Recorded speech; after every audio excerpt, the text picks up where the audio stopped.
I think there's two ways of being clutch in this world, okay? There's those that play to win and those that refuse to lose. Wouldn't it be?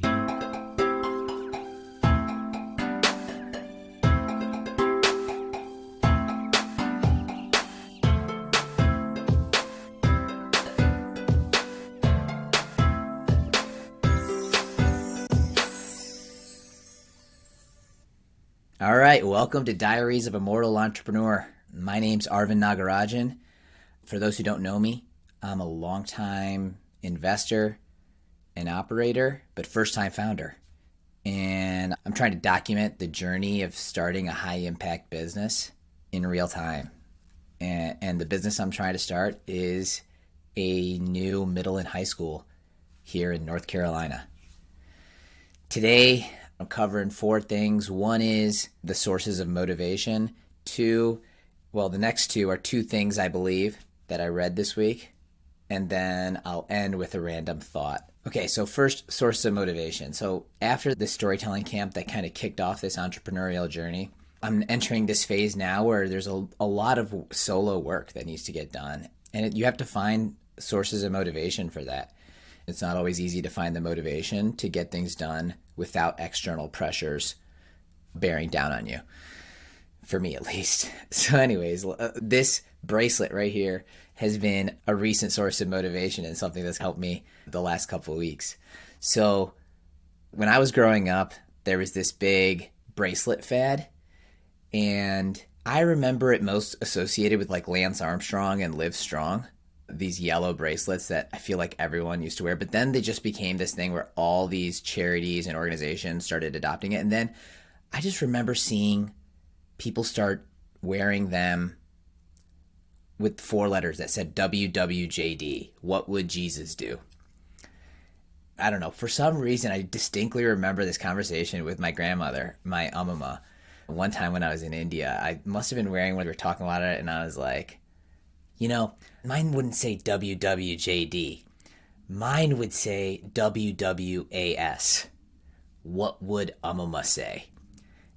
And she was like laughing and dismissive of that. But it honestly, I remember it so vividly because it's kind of true, which is like my grandmother was this moral compass for me. And, whenever I wrestled with decisions or was unhappy with the choices or person that I was being, a good lifeline was just thinking back to my Alma and thinking, what would Alma say? How would she guide me? Would she be proud of what she's seeing? It's just, what would Alma say was a framing that I felt was really important in my life.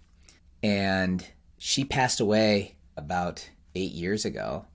And the mantle of her presence in my life, someone with just a really beautiful moral compass and perspective, has been my oldest daughter, who's named after her. She started to play a similar role in my life.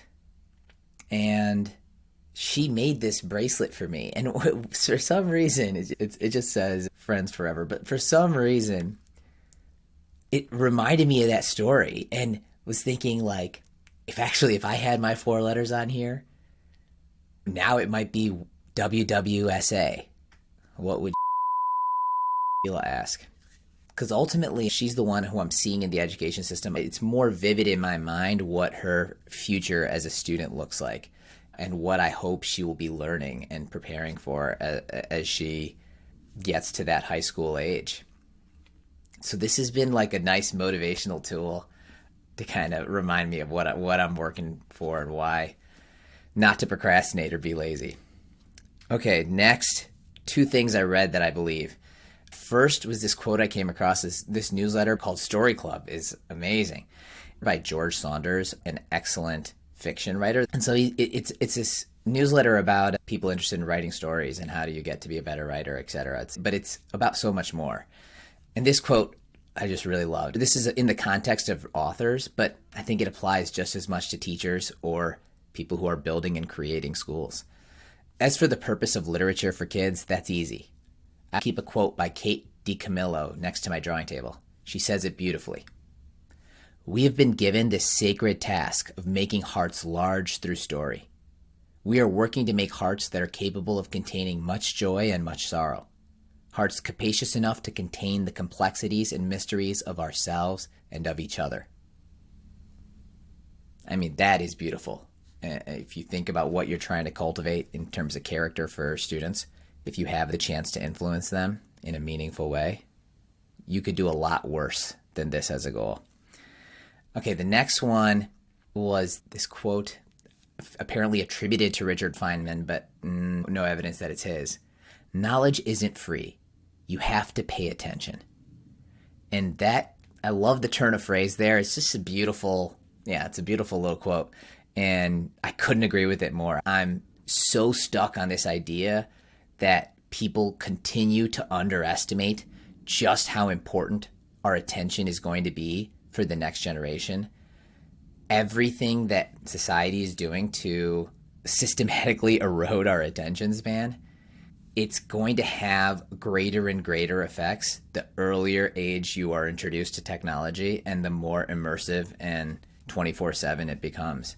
And so how do you fight those forces intentionally and create a system for humans to really take ownership of our attention and be able to distribute it in the lengths and direction that we want to?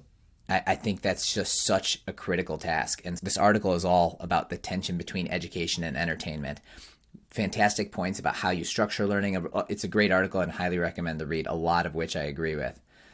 But I think fundamentally, it just really motivated me for why this is something worth working on.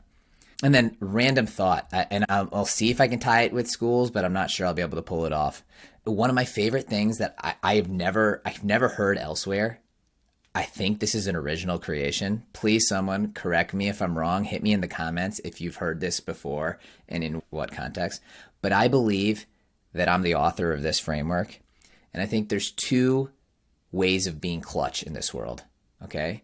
There's those that play to win and those that refuse to lose.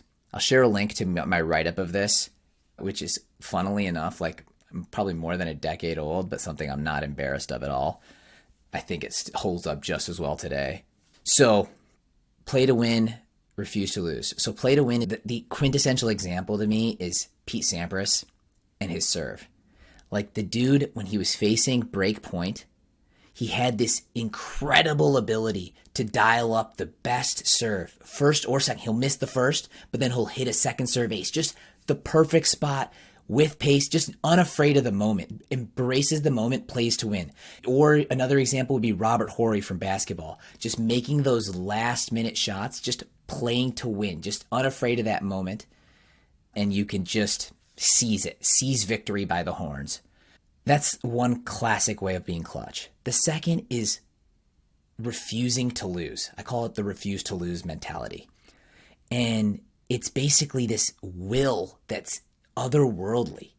And you see it so often on a tennis court. I mean, Djokovic, Nadal, even now Alcaraz. Alcaraz is off the charts on both of these. We'll get to him in another time.